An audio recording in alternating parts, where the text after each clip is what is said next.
Meaning of Inspector of Taxes. Inspector of Taxes. Inspector of Taxes.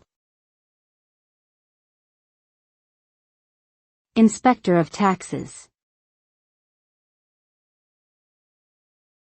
Inspector of Taxes. An inspector of taxes is a government official responsible for ensuring that individuals and corporations comply with tax laws and regulations. They investigate potential tax evasion or fraud, perform audits to ensure that taxes are being paid correctly, and may also provide guidance on tax-related matters.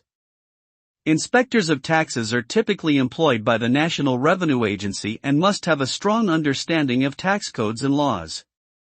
Their work helps to ensure that taxpayers contribute their fair share to fund public services and infrastructure. In summary, an inspector of taxes plays a crucial role in maintaining a fair and functional tax system.